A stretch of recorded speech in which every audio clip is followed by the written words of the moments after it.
Yo, how you doing? How are you doing? How are you doing?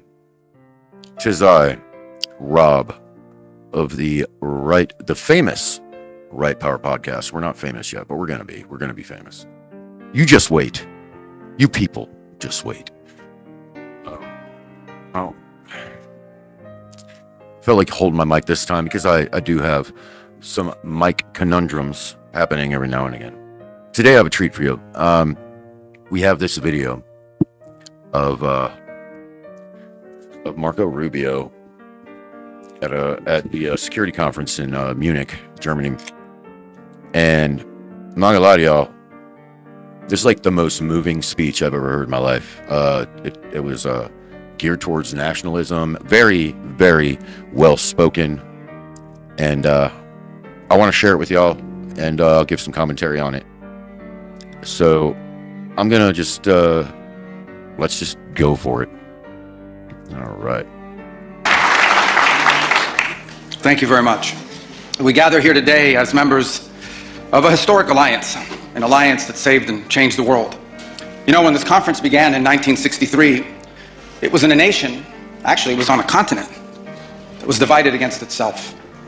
The line between communism and freedom ran through the heart of Germany. The first barbed fences of the Berlin Wall had gone up just 2 years prior. And just months before that first conference, before our predecessors first met here in Munich, the Cuban Missile Crisis had brought the world to the brink of nuclear destruction. Very true. Even as World War II still burned fresh in the memory of Americans and Europeans alike, we found ourselves staring down the barrel of a new global catastrophe. One with the potential for a new kind of destruction, more apocalyptic and final than anything before in the history of mankind. The time of that first gathering, Soviet communism was on the march. Thousands of years of Western civilization hung in the balance. At that time, victory was far from certain. But we were driven by a common purpose. We were unified not just by what we were fighting against. We were unified by what we were fighting for. And together, Europe and America prevailed. And Western fucking civilization, people. Western fucking civilization. It's important. The continent was rebuilt. Our people prospered. In time, the East and West blocks were reunited. A civilization was once again made whole. That infamous wall that had cleaved this nation into two came down, and with it, an evil empire. Yeah, fuck 'em. And the East and West became one again. But the euphoria of this triumph led us to a dangerous delusion that we had entered, quote, the end of history, that every nation would now be a liberal democracy, that the ties formed by trade and by commerce alone would now replace nationhood. Basically, what he's speaking of is the deindustrialization of our nations and us being on a global marketplace, and which we've actually seen in real time. If you're a boomer, Gen X, Zennial, Millennial, whatever came after the Millennials, fucking Alpha, I don't fucking know. You've seen it. How they've completely deindustrialized Western countries. And we're seeing in real time now how Donald Trump is trying to reindustrialize America.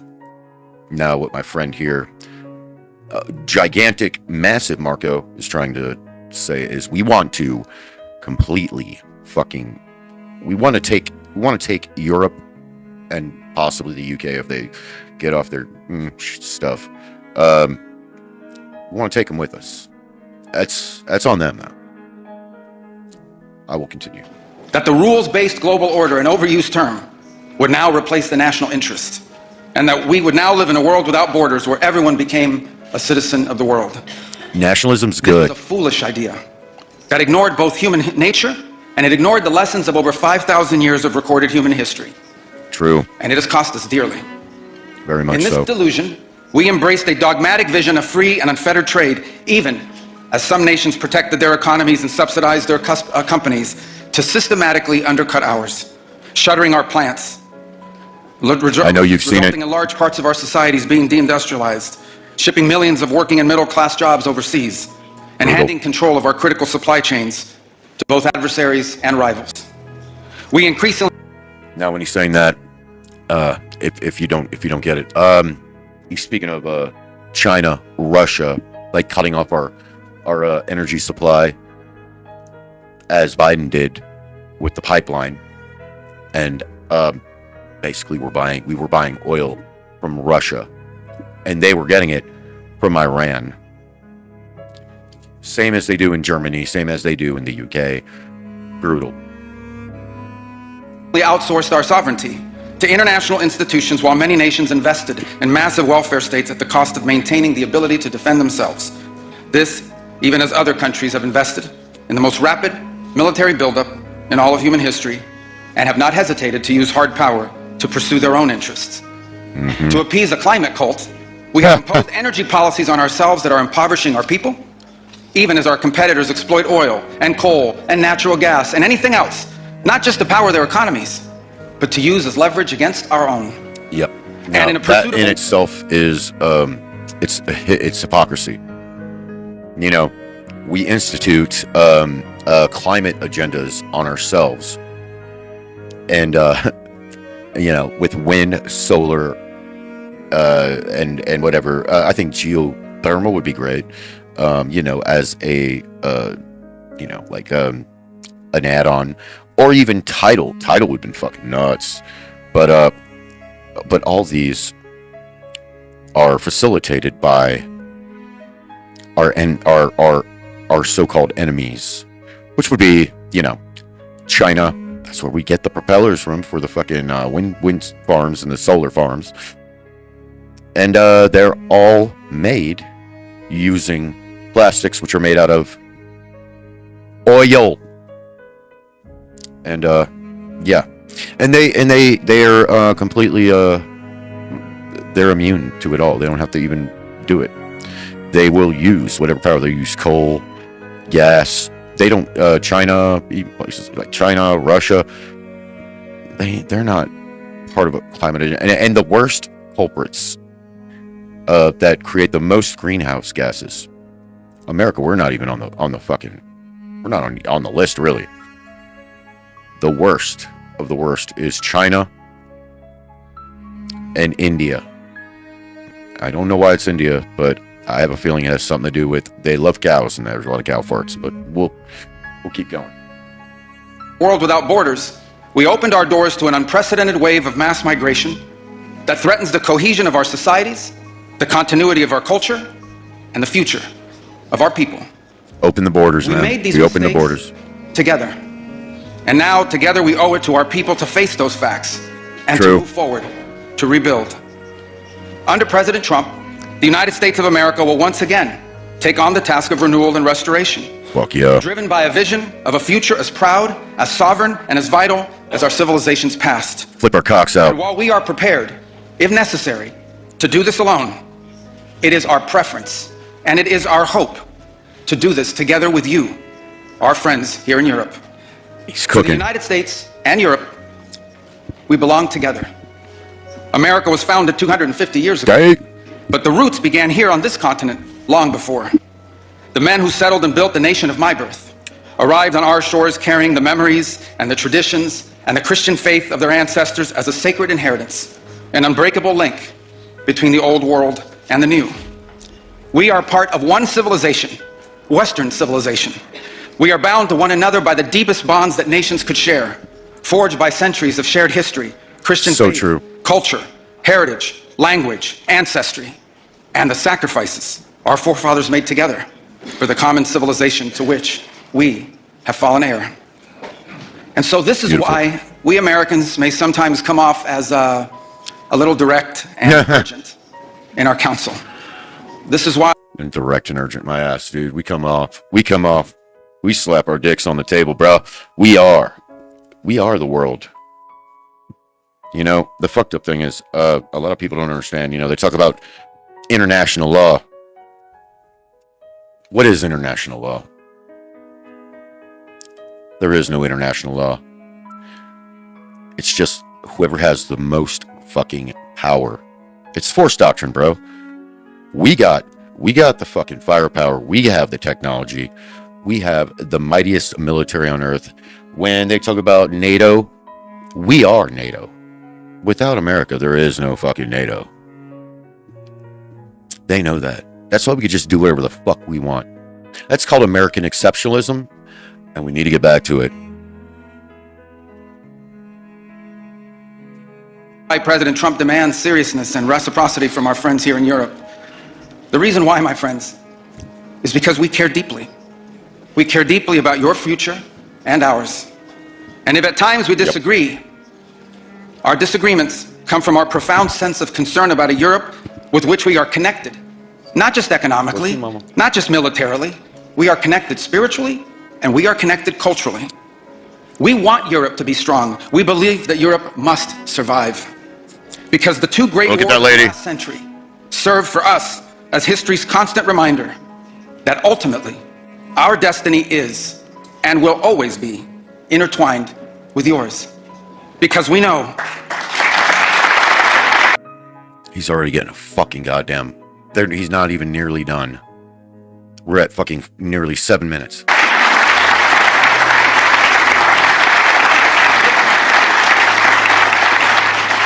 Because we know that the fate of Europe will never be irrelevant to our own. It's very true. National security, which this conference is largely about, is not merely a series of technical questions. How much we spend on defense or...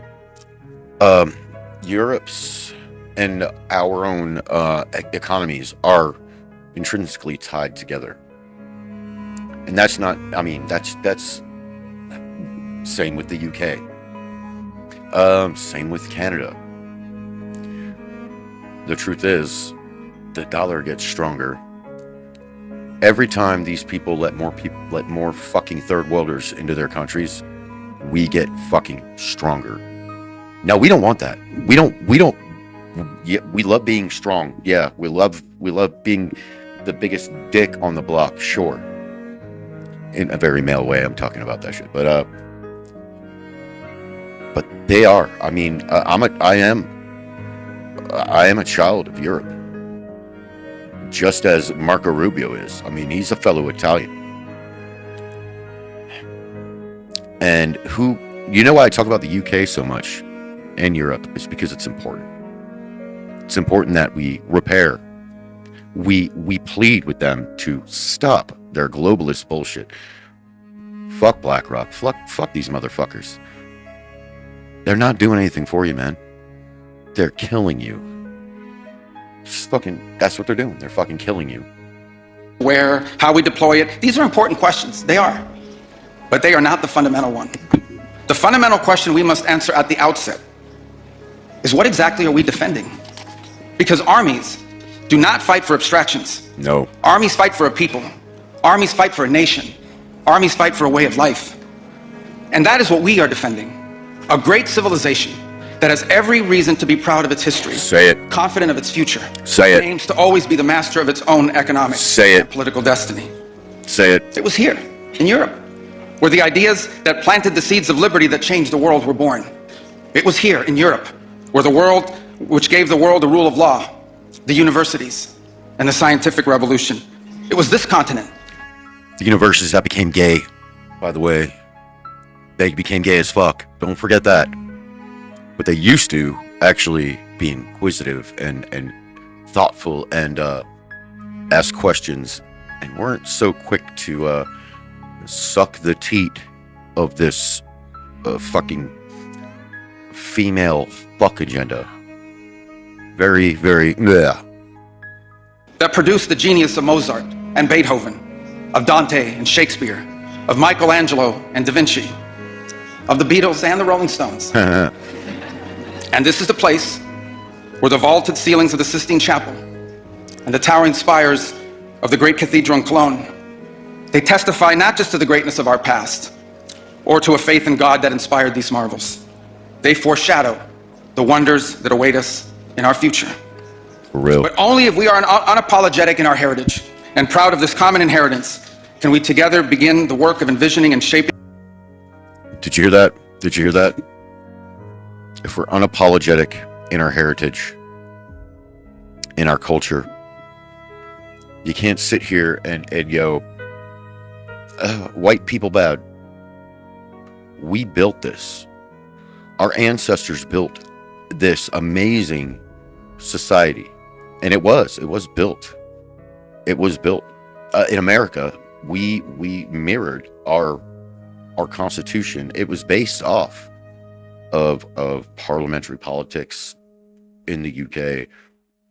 We're very much a child of fucking Europe, and what we can put the UK and Europe together. Let's just call it all Europe. There's nothing wrong with that. There's nothing wrong with acknowledging what we have made, people.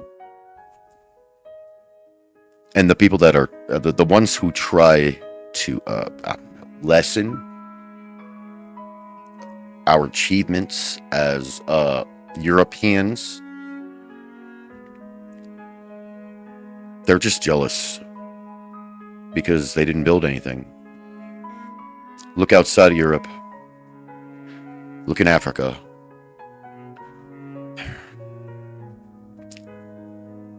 Take a look in some places in Asia at the Islamic world. What have they built?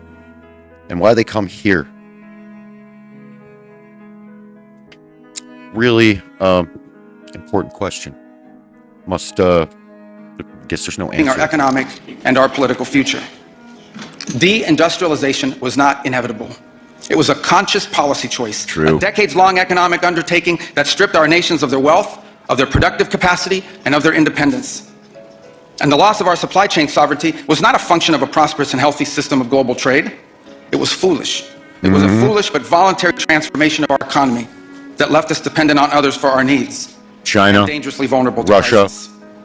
Mass migration was not, isn't some fringe concern of little consequence. It was and continues to be a crisis which is transforming and destabilizing societies all across the West. Together, we can reindustrialize our economies and rebuild our capacity to defend our people. True. But the work of this new alliance should not be focused just on military cooperation and reclaiming the industries of the past. It should also be focused on together advancing our mutual interests in new frontiers, unshackling our ingenuity, our creativity, and the dynamic spirit to build a new Western century. Fuck yeah. Commercial space travel and cutting-edge artificial intelligence, industrial automation and flex manufacturing, creating a Western supply chain for critical minerals not vulnerable to extortion from other powers, and a unified effort to compete for market share in the economies of the global South. Together, we can not only take back control of our own industries and supply chains, we can prosper in the areas that will define the 21st century. But we must also gain control of our national borders. Controlling who and how many people enter our countries, this is not an expression. He's not lying. We need to take control of our borders. To be a sovereign nation, you need to take control of your borders. It's just what it is, man. And you can see it in the UK and in a lot of countries in the EU. I mean, they're not bringing their best, and they're not doing their best to protect their own people. Keir Starmer is the worst, and then you got Albanese, whatever the fuck, in Australia. Bad shit. Bad fucking shit. Real bad. Question of xenophobia, it is not hate. It is a fundamental act of national sovereignty. And the failure to do so is not just an abdication of one of our most basic duties owed to our people. True. It's an urgent threat to the fabric of our societies and the survival of our civilization itself. True. And finally, we can no longer place the so-called global order above the vital interests of our people and our nations. Fuck globalism. We do not need to abandon the system of international cooperation we authored, and we don't need to dismantle the global institutions of the old order that together we built. But these must be reformed. He's speaking of the UN, but I think we need to dismantle it. For example, the United Nations still has tremendous potential to be a tool for good in the world. But they don't do shit. But we cannot ignore that today, on the most pressing matters before us, it has no answers and has played virtually no role In anything. It could not solve the war in Gaza. Instead, it was American leadership that freed captives from barbarians and brought about a fragile truce. True. It has not solved the war in Ukraine. It took American leadership in partnership with many of the countries here today just to bring the two sides to the table in search of a still elusive peace. It was powerless to constrain the nuclear program of radical Yeah, because it's full of Shia clerics fucking in Tehran, pussies. that required 14 bombs dropped. And they're with precision from American pro-Islamist. B-2 bombers. And it was unable to address the threat to our security from a narco-terrorist dictator in Venezuela. Instead, it took American special forces to bring this fugitive to justice. In a perfect world, all of these problems and more would be solved by diplomats and strongly worded resolutions. But guess who fucking solves them? But we do not live in a perfect world. Live in And America we cannot land. continue to allow those who blatantly and openly threaten our citizens and endanger our global stability to shield themselves behind abstractions of international law which they themselves routinely violate. This is the path that President Trump and the United States has embarked upon. It is the path we ask you here in Europe to join us on. Come It is on. the path we have walked The together water's fine. and hope to walk together again. For 5 centuries before the end of the Second World War, the West had been expanding. Its mission. Europe, UK, whatever. The water's fine over here. You can whip out and flap out your big old cocks with us. You can get rid of all those fucking goddamn pieces of shit that are anti-Western, that want to take over your fucking countries. And we'll help you. But you got to get on board. Or you know what's going to happen?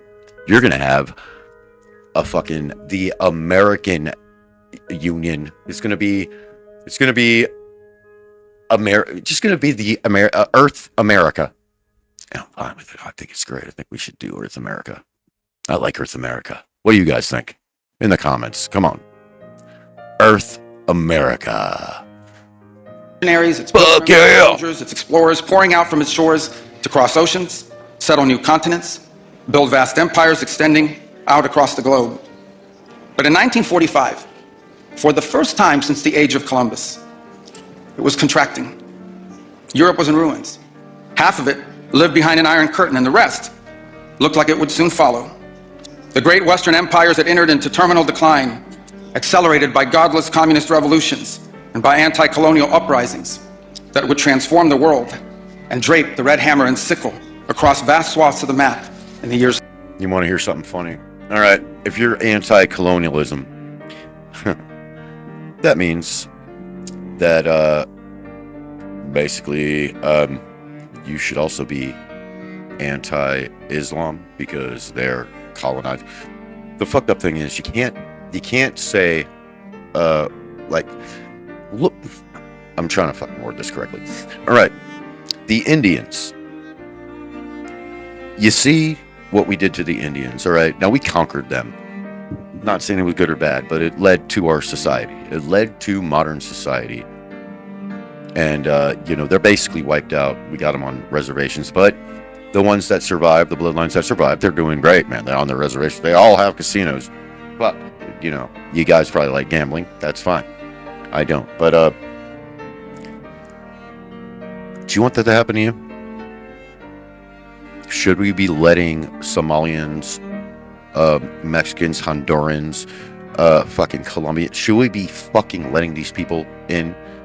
People from Afghanistan, people from any Arab fucking country. This is a Christian nation. It was based off Christian values, as was the UK and the majority of Europe. I think Hitler fucked a lot of shit up, and they overcorrected because of that. But that overcorrection is going to cause a larger overcorrection. You don't want a second Hitler. You don't want that. But you're going to get it if you keep fucking around with this. You have to be proud of your heritage and what you built. You can't keep pretending that all these minorities as a whole have built society when they didn't do shit. They just came to your shit and fucked it up, and are way more, they're way more represented in the crime statistics per capita. It's just what it is. To come. Against that backdrop, then as now, many came to believe that the West's age of dominance had come to an end. Nope. And that our future was destined to be a faint and feeble echo of our past. But together, our predecessors recognized that decline was a choice, and it was a choice they refused to make. This is what we did together once before, and this is what President Trump and the United States want to do again. Fuck yeah. You can come with us. With you. And this is The why we water's do not fine. want our allies to be weak, because that makes us weaker. Quit being a bitch. We want allies who can defend themselves so that no adversary will ever be tempted to test our collective strength. It's our time down here. This is why we do not want our allies to be shackled by guilt and shame. We want allies who are proud of their culture and of their heritage, I who love it. understand that we are heirs to the same great and noble civilization, and who together with us are willing and able to defend it. And this is why we do not want allies to rationalize the broken status quo rather than reckon with what is necessary to fix it. For we in America have no interest in being polite and orderly caretakers Nope. of the West's managed decline. Hell no. We do not seek to separate, but to revitalize an old friendship and renew the greatest civilization in human history. What we want is a reinvigorated alliance that recognizes that what has ailed our societies is not just a set of bad policies, but a malaise of hopelessness and complacency. An alliance is the alliance that we want is one that is not paralyzed into inaction by fear. Fear of climate change, fear of war, fear of technology. Instead, we want an alliance that boldly... Fear of gay shit. Let's just call it what it is. This is just bullshit. It's globalist bullshit. And we don't have to deal with it. Fuck BlackRock's money. Fuck Vanguard. Fuck, is it Larry or Keith? I think it's Keith Ellison. Fuck Oracle. Fuck these motherfuckers. Fuck Palantir. Fuck them all. Fuck the WEF. Fuck the UN. Come with us. The water's fine. Y'all need more Amelia in your life. Races into the future. And the only fear we have is the fear of the shame of not leaving our nations prouder, stronger, and wealthier for our children. For sure. An alliance ready to defend our people, to safeguard our interests, and to preserve the freedom of action that allows us to shape our own destiny. Not one that exists to operate a global welfare state and atone for the purported sins of past generations. An alliance that does not allow its power to be outsourced, constrained, or subordinated to systems beyond its control. One that does not depend on others for the critical necessities of its national life. And one that does not maintain the polite pretense that our way of life is just one among many, and that asks for permission before it acts. Yeah, no, fuck that. We just do what we want. Based on the recognition that we, the West, have inherited together, what we have inherited together is something that is unique and distinctive and irreplaceable. It's got a big ass dick that we're gonna fucking drape all over you. The foundation of the transatlantic bond. Acting together in this way, we will not just help recover a sane foreign policy. It will restore to us a clear sense of ourselves. It will restore a place in the world. And in so doing, it will rebuke and deter the forces of civilizational erasure that today menace both America and Europe alike. All right, let's get into that. What civilization erasure do you think he's talking about? What are we talking about here? All right, I'll give you a I'll give you a multiple choice. A, LGBTQ. B, whites. C, skunks. Just skunks, you know, the animal. D, Islam. All right. A through D. Tell me what you think in the comments. Like and subscribe. It's fucking D. I promise. So in a time of headlines heralding the end of the transatlantic era, let it be known and clear to all that this is neither our goal nor our wish. Because for us Americans, our home may be in the Western Hemisphere, but we will always be a child of Europe. True.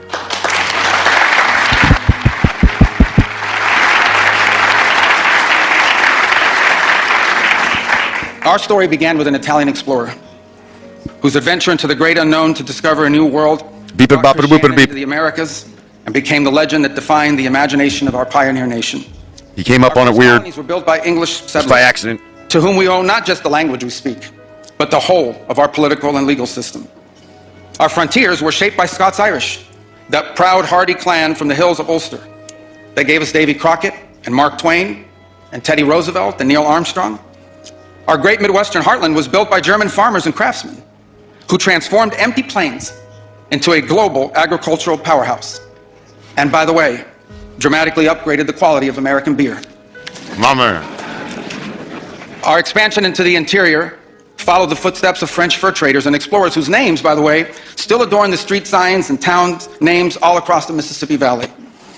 Our horses, our ranches, our rodeos, the entire romance of the cowboy archetype that became synonymous with the American archetype. West.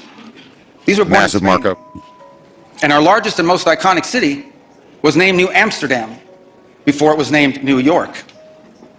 And you know that in the Even old New York was once New Amsterdam. Why they changed it, I can't say. year that my country was founded, Lorenzo and Catalina Giraldi lived in Casal Monferrato in the Kingdom of Piedmont, Sardinia. And Jose and Manuela Reina lived in Sevilla, Spain. I don't know what, if anything, they knew about the 13 colonies which had gained their independence from the British Empire. But here's what I'm certain of. They could have never imagined that 250 years later, one of their direct descendants would be back here today on this continent as the chief diplomat of that infant nation. And yet That's here some I am, boss energy right reminded there. by my own story that both our histories and our fates will always be linked. Together we rebuilt a shattered continent. Look at that Karen-ass face. Wars. When we found ourselves divided once again by the Iron Curtain, the Free West linked arms with the courageous dissidents struggling against tyranny in the East What a great fucking to defeat speech. Soviet communism. We have fought against each other, then reconciled, then fought, then reconciled again. And we have bled and died side by side on battlefields from Kapyong to Kandahar. And I'm here today to leave it clear that America is charting the path for a new century of prosperity. And that once again, we want to do it together with you, our cherished allies, Yay. our oldest friends. Hear that? Hear that? That's the sound of freedom! We want to do it together with you, with a Europe that is proud of its heritage and of its history, Yep. with a Europe that has the spirit of creation and liberty that sent ships out into uncharted seas and birthed our Don't civilization, forget the Vikings. with a Europe that has the means to defend itself and the will to survive. We should be proud of what we achieved together You in can the hear a last century. scared bitch back there, can't But you? now we must confront and embrace the opportunities of a new one. Because yesterday is over. Fuck yeah! The future is inevitable. And our destiny together. You hear that? Yesterday is fucking over. I might play a Metallica song right here. But it goes kind of like this. Yesterday don't mean shit! What's over is over! You got it? Don't mean shit. Walk on home, boy. Just saying. Awaits. Thank you.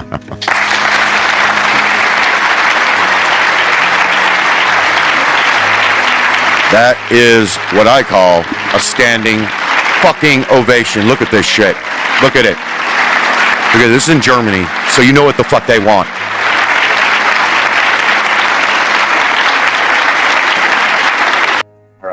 All right. Well, where do we go from here?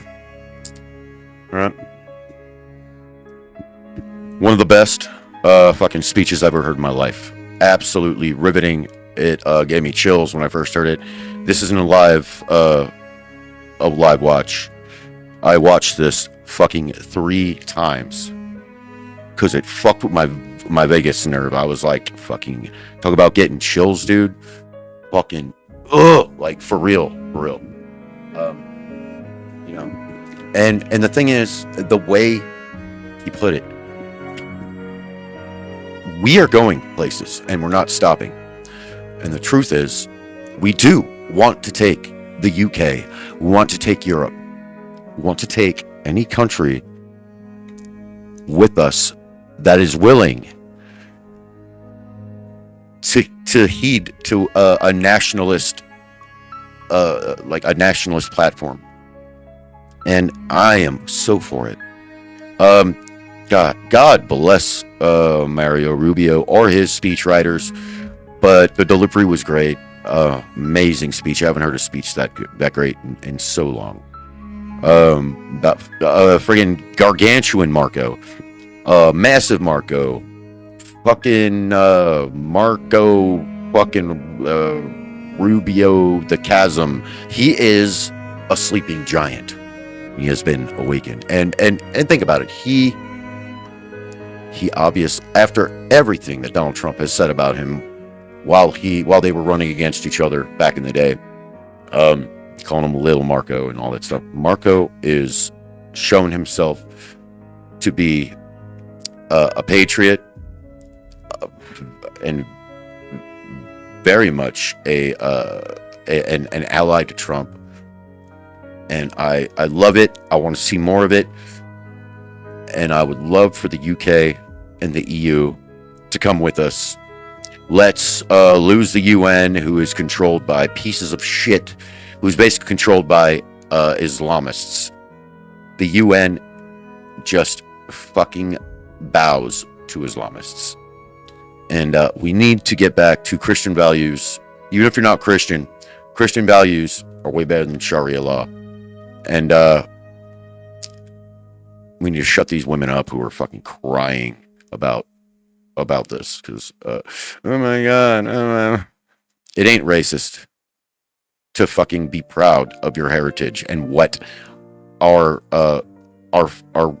ancestors built. This is amazing. What we built is amazing, and we can't let interlopers and fucking bad actors use our freedoms against us. But I just wanted you guys to see that. So thank you for watching. This has been the Right Power Podcast. I'm Rob, and I'm signing the fuck